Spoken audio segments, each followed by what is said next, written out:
If you only had 7 days to kill enough vampires to pay for your kid's tuition, what would you do? Bud's awful taste in women has cost him his house, his money, and his dignity, and it's about to cost him his daughter. That is, unless he comes up with some serious cash to cover the cost of her expensive private school and braces. Shouldn't be a problem for one of LA's foremost vampire exterminators, if he lives long enough to collect. Turns out, the underworld has a new overlord, and she's just dying to have him and his family for dinner. I'm gonna break down the mistakes made, what you should do, and how to be the vampire queen in Day Shift. Bud's not your ordinary pool cleaner. I mean, sure, for the right price he'll fish out a possum or two, but he's mostly concerned with taking care of the owners. And I'm not talking about Desperate Housewives. You see, it turns out Fright Night was basically a documentary, and now LA is pretty much full to the bursting point with fanged freaks. Which brings us out to this little slice of suburbia. Old Bud isn't really in the pool cleaning business. He's in the killing vampire business. Cousin, business is booming. Once the coast is clear, he begins his usual Van Helsing glow-up montage and creeps in through the back door. Not sure why he'd wait until committing felony trespassing to conceal his face, but hey, what do I know? Oh, and now he's setting down his primary weapon to screw around with a neck-high garrote-wired thing. Imagine having your 870 swiped out from under your nose because you were too stupid to buy a single-point sling. That loop on the back ain't for hanging chibi charms, dude. You're probably gonna wish you had some way of securing your gun to your body once Nosferatu starts yeeting you through the sheetrock here in a minute. Really off to a roaring start on this op, huh? Gonna take a wild guess and say that SBS probably doesn't even have one racked into battery. That's a negative. Dude literally strolled through this entire house on an empty chamber and has the nerve to strap up with a Terran Tactical G45. Forget about the vamps, that's how you get shot. It's gonna be real easy for them to suck down a pint of your cherryade with a blown out spine. Besides, what's the point of doing all this sneaking around if you're just gonna give yourself away like that? There's only one other thing in this world that sounds like a pump action shotgun, a pump action rifle. If you're gonna go ringing the dinner bell like that, you might as well have just stayed by the entrance and baited them out into the open. At least then you could dip back into the sunlight if things get hairy. Clearly, you have no idea what the layout of this place is like, and without anyone to watch your back, Dracula could easily creep up behind you and go for the jugular while you're nosing through the bloomers. And what do you know? Here comes Grandma Moses from the open bathroom you didn't bother to clear before going all in on the linen closet. What are you doing in my room?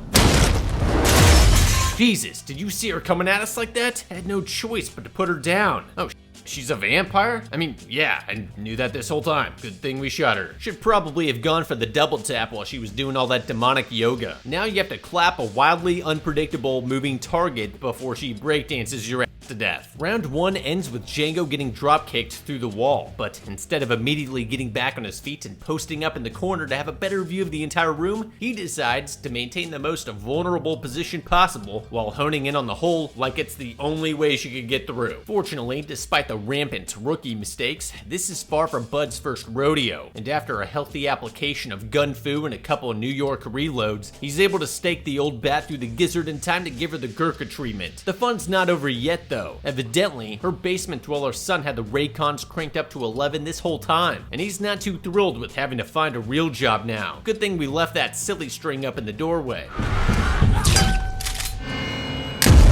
Don't lose your head. Your Twitch streams weren't going anywhere anyways. Hey, if it works, but maybe leaving a razor-sharp monofilament trap up when there's a chance of you being tossed around like a rag doll isn't such a great idea. And while we're on the subject of questionable weapon choices, what's with the sawed-off? It took you 9 shotgun shells to clear this dump, and you only landed 2 hits the entire time. Probably could have cleaned up that hit ratio a bit with a firearm that allowed for faster follow-up shots, like a short-barreled AR and 300 Blackout, or a GHM-9. Also, whatever you go in with, better be suppressed if you don't want the neighbors bringing the cops down on you. And don't give me the California compliance. Bro, you literally go around breaking into people's homes and smoking them up for being mythical creatures. We are well past gun charges at this point. Besides, if that's really your concern, I'm sure Reno May's still got a few better options for you. After yanking the fangs from each of the ghouls and hiding his shame under one of Granny's finest moo-moos, Bud heads back to his apartment to wash off the stench of vampire before leaving to pick up his daughter from school. Gotta admit, this is hardly the fortress of solitude I envisioned for someone in his line of work. Sure, all those locks might buy you 30 seconds against the LPL, but what about that huge unreinforced pane glass window right next to it? Never mind the fact that these things can plow through a wall like someone called for Kool-Aid. As we'll find out, things aren't exactly going great for Bud financially right now, so security by obscurity is probably his only option for the time being. In that case, we might not want to head straight home after a hard day at the office, in case the vampires decide they're tired of us wiping out their friends and family. They could easily follow us back to our apartment in a car with tinted windows, and then come back in force once the sun goes down. At the very least, we should throw up a tarp or car chamois over our beater pickup to keep them from randomly happening upon it during a nightly prowl. Buddy the Vampire Slayer rounds up his beloved brat and takes her back to the lovely two-story house he used to call home. Yeah, hunting down the undead is one thing, but how in the were you able to fool the IRS into thinking a pool cleaner could afford a place like this in Los Angeles? Once inside, he finds his ex, Jocelyn, in the middle of a little remodeling. A door with 5 locks doesn't exactly send the right impression to potential buyers.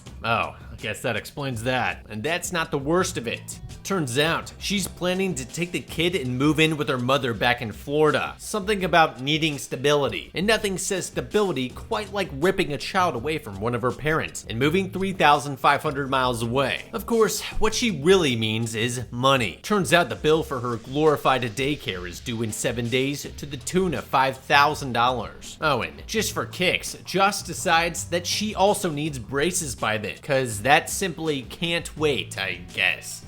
So basically, Bud's gotta come up with $10,000 in a week, or else he can say goodbye to his daughter in that duct tape wallet next Father's Day. Normally, this wouldn't be a problem, as apparently vampire fangs are the best thing since rhino horns for keeping the party going, if you catch my drift. However, his long history of recklessness in the line of duty got him kicked out of the Vampire Hunters Union, meaning he's forced to settle for pawn shop prices. Bud takes the haul from his most recent hunt to a vampire fence and K-pop enthusiast, Troy, but even after giving him his sob story, the most he's able to get for the lot is a measly $2,800. Sure, a few grand for a few minutes of blasting sounds like a good idea on the surface, except it's definitely not. You can't just go blowing away every old lady you see and hope for the best. Can't's not the right word. Shouldn't. You have to catch them doing vampire first, and that means spending God knows how long canvassing entire neighborhoods, looking in on mysterious disappearances, and staking out shut-ins just to have a chance at cashing in. Plus, in the age of work from home, Uber Eats and Amazon groceries, you could very well be kicking the door in on some pasty agoraphobe. And while he certainly might look like a vampire, no fangs means all that prep work was for nothing. And then there's his ham-fisted execution. How much money do you think he spends at the chiropractor after a day of fending off kung fu corpses and getting tossed through walls, not to mention any other injuries he might incur on the hunt? There's gotta be a better way to go about this than just rolling in like Max Payne and assuming you're not gonna walk in on a Dracula family reunion. I'd put some trail cams up around suspected vamp dens and try to get a sense of their habits. Depending on the environment, we might be able to snipe them with a silver bullet the second they come out at night, or even leave that cheese wire trap up in the doorway with a blood bag in the driveway and let inertia do all the work. Also, it seems Bud's been neglecting a major source of secondary income built into his profession: stealing their shit.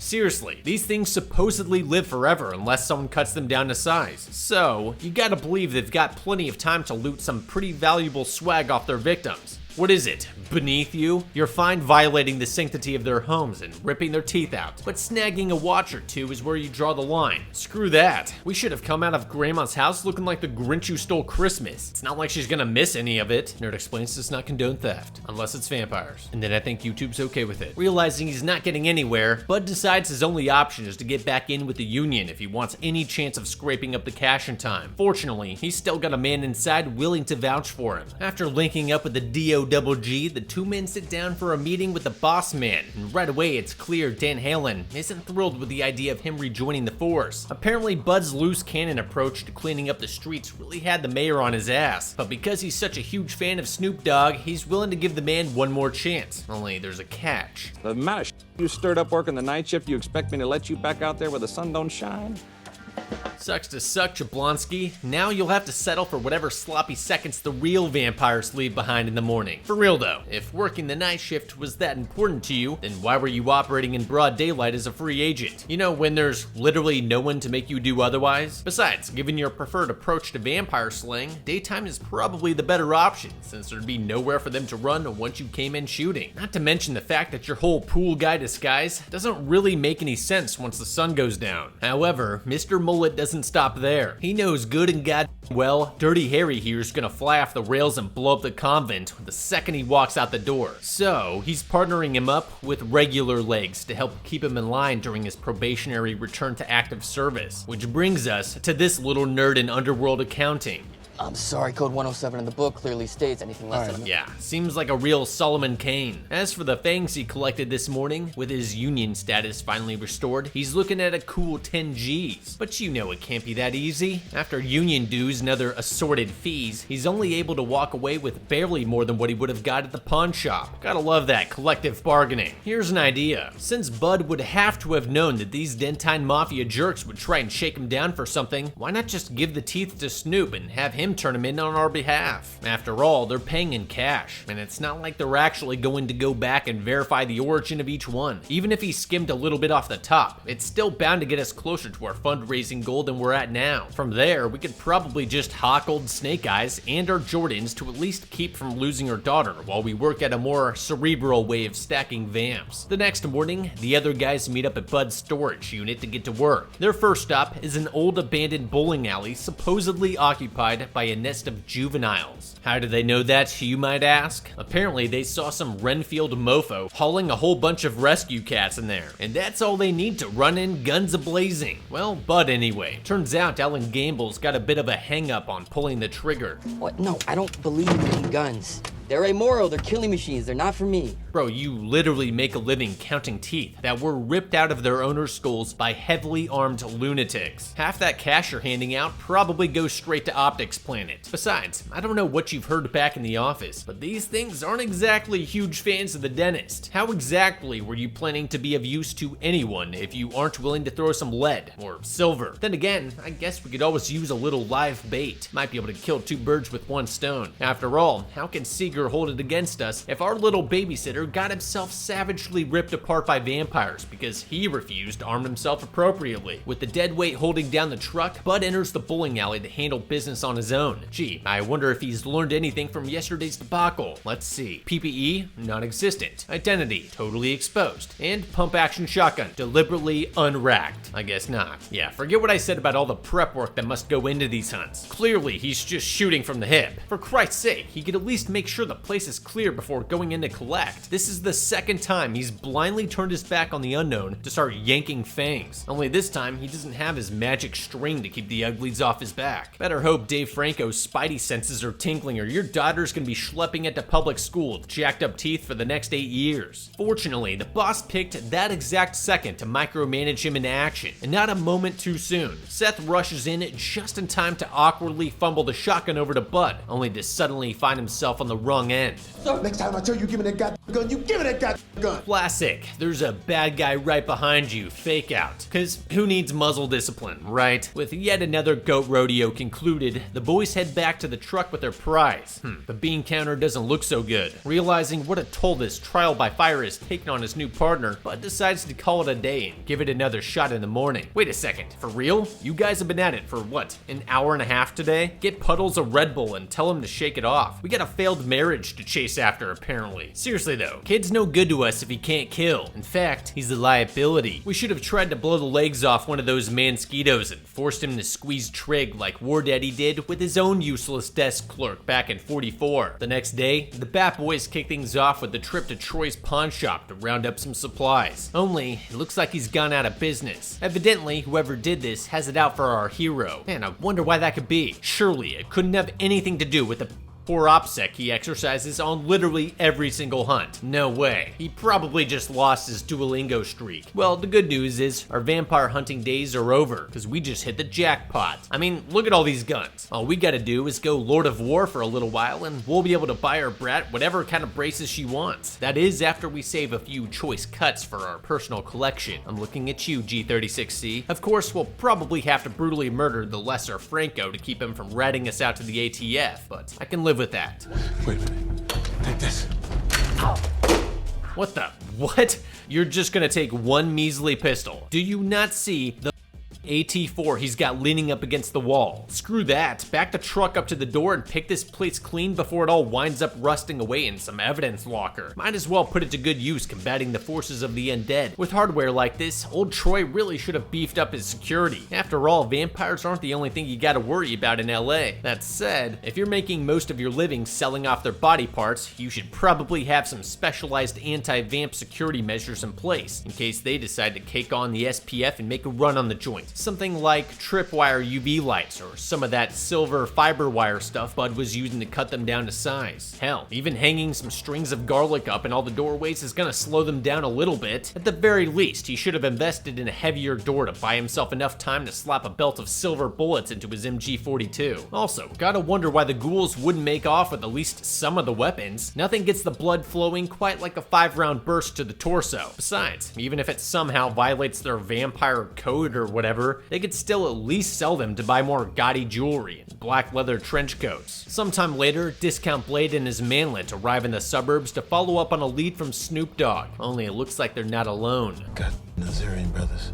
Wait, the Nazarian brothers. That's right, the Nazarian brothers, also known as the baddest couple of tooth fairies in all of LA County. However, today it seems like they're looking to play it safe. They offer to join forces on this op in the interest of saving time, and with time being a critical factor, he decides to take them up on it. Right away, it's pretty obvious why the Naz bros are killing it in the streets. That Sega 12 means business. Plus, they actually bothered to strap on some sort of body armor. Unfortunately, that's where the bright ideas come to an end. I mean, would it kill you guys to kid up a little closer to the target house so you don't have to cross the street in broad daylight looking like you're about to hack someone's MySpace? It's bad enough if one of the neighbors sees you, but what if one of the vamps happens to peek out the window and sounds the alarm? The whole point of having a disguised vehicle is so that you can get in close without arousing suspicion. This is basically the exact opposite of that. Fortunately, it seems the vamps are too preoccupied playing some generic movie FPS to actually give a damn about the legions of armed robbers looking to pillage their mouths, which is probably good considering this pathetic excuse for a stack against 2 pane glass windows would certainly be the death of us if the freaks bothered to pull their heads out for even a single second. With everyone in position, Stickman pops the cork and the fun begins, starting with a pair of couch potatoes. Not sure why you'd wait for them to go for the Uzis before you smoke these turkeys. I mean, after all, we ain't exactly in the prisoner-taking business. As more and more vamps come crawling out of the woodwork, it becomes apparent that this is no ordinary hunt. Turns out we stumbled into a hive, and to make matters worse, it seems none of our vampire slayers have been brushing up on the ready or not, as they pretty much all split up the second the bullets start flying. We should all stay together in an organized group and methodically clear the place out room by room. Not only would this prevent us from getting isolated and overwhelmed, it'd also keep us from shooting each other if someone popped out from somewhere unexpected. All this Deadpool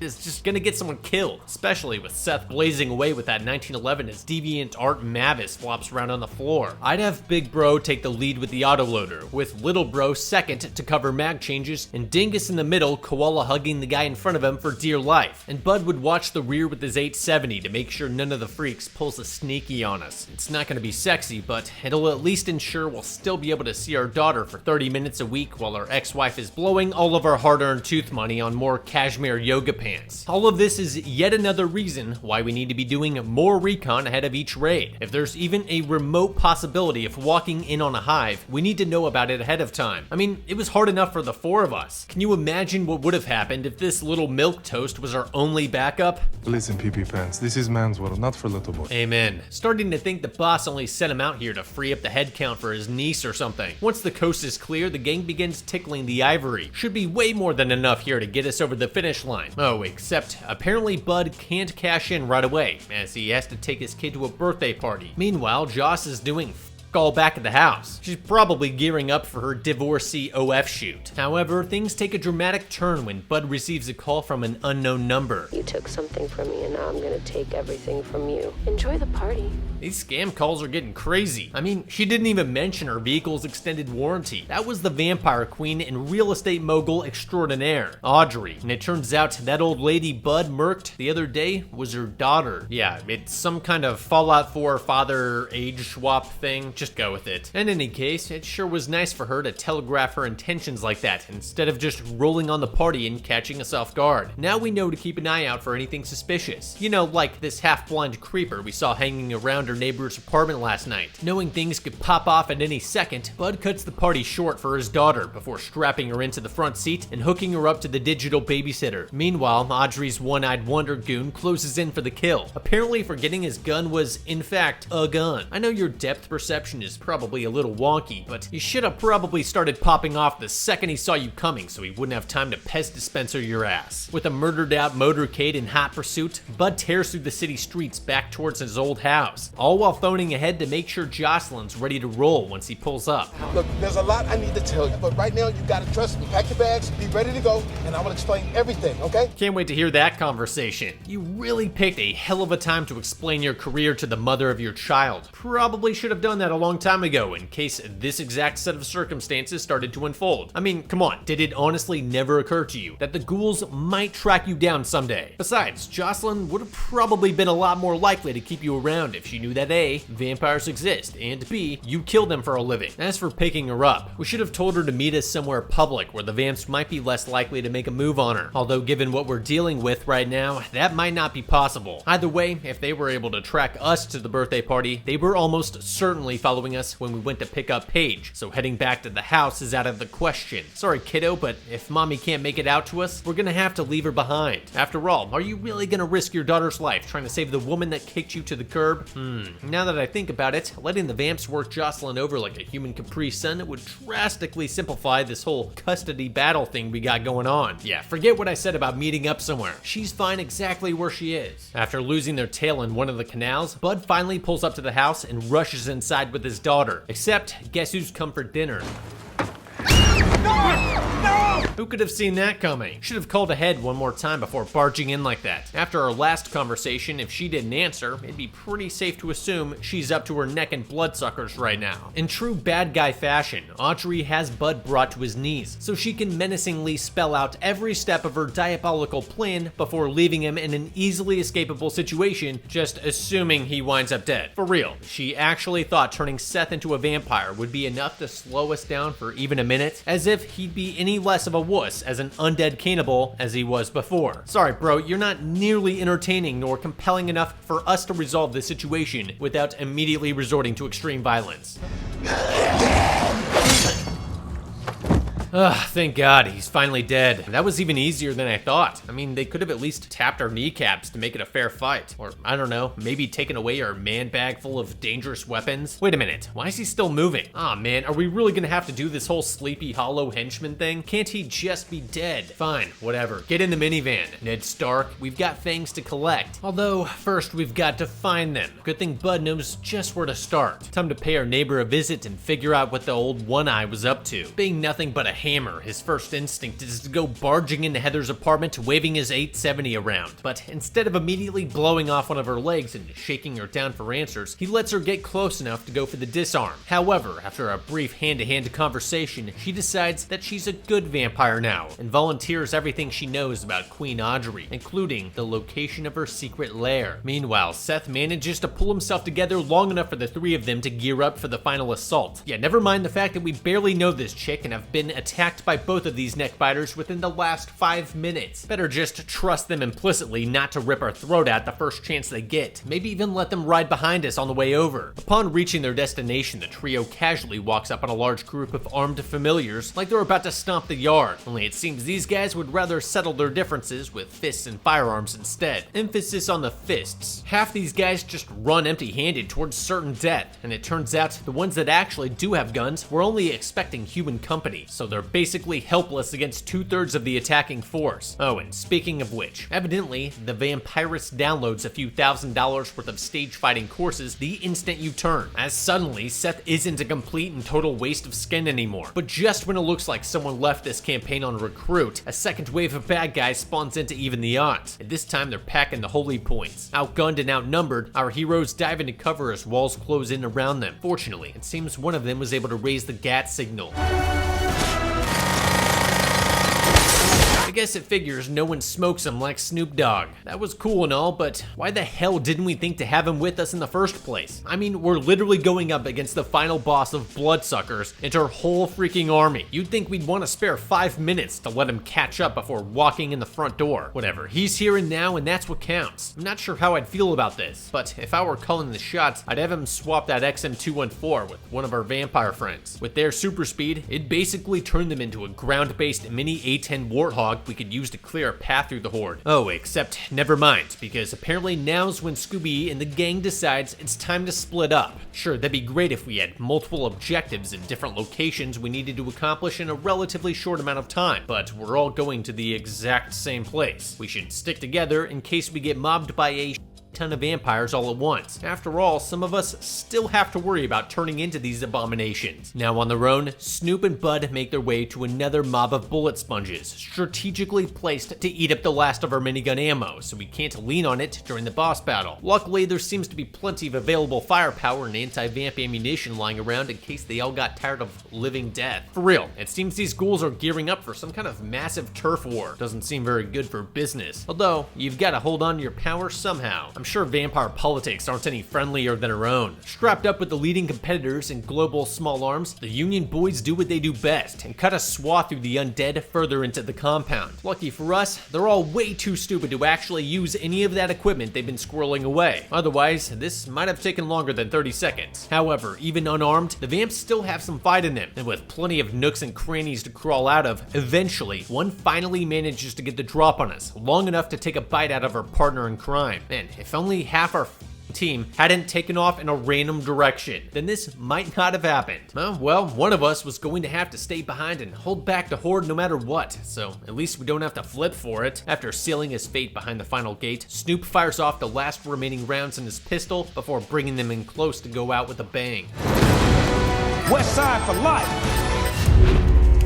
Nah, I'm sure he's fine. Down to the final freaks. Bud closes in on the end zone, only to come face to face with Audrey's right hand. But instead of snapping his neck like a wishbone, he just sort of throws him around a bit until Heather and Seth can come out of nowhere to take over. I guess we're getting all the basic bad guy stuff this time around. But of course, Villainy 101 couldn't be complete without a dramatic monologue leading up to the showdown. And it seems Audrey's just been standing around all night waiting to deliver it instead of doing any of the things she said she'd do back at the house. Seriously, how satisfying would it have been to see the look of defeat on your adversary's face after he'd come all this way just to find his fully vamped little girl feasting on the corpse of his ex-wife? Okay, well, maybe it'd be more of a bittersweet kind of thing, but you get the idea. Without further ado, the queen kicks off her heels and proceeds to lay a big hurt on Bud. But before she can administer the killing bite, Jocelyn comes in clutch with a random piece of garbage straight through the back of her heart. It's not over yet, however, as they're still missing the critical second half of the wombo combo needed to take her out for good. Fortunately, Joss's little intervention takes her mind off Bud long enough for him to line up one last shot, but it's not very effective. Out of ammo, the vampire hunter seems to resign himself to the grisly fate barreling towards him, except he's got one final trick up his sleeve. Fiber wire for the win. 47 would be proud. Having saved his family in the greater Los Angeles area, Bud leads the way back to the surface, where it seems the rest of the Union is busy cleaning house. I guess in hindsight, reporting the location of a massive den of vampires, along with what would likely be the most valuable set of fangs to ever exist, would have almost certainly brought the collective might of the vamp slaying community down on top of this place, thus making this whole ordeal basically a walk in the park. But oh well. Everything worked out just fine. Hell, Even Snoop Dogg managed to walk away from this somehow. So we didn't even have to sacrifice a thing to achieve our goals. Talk about a hero's journey. In the end, everyone on Team Bud made it out alive. Well, sort of. And he even managed to keep his family together in the process, despite Jocelyn's best efforts. However, had he followed our advice, he would have been able to come up with the 10 grand much sooner and with considerably less effort, and could have even kept his wife and daughter from getting swiped by the head vampire. And for that reason, I think the movie was beaten. Moral of the story, if you're already willing to kill someone, you might as well rob them while you're at it. Again, Nerd Explains does not condone theft.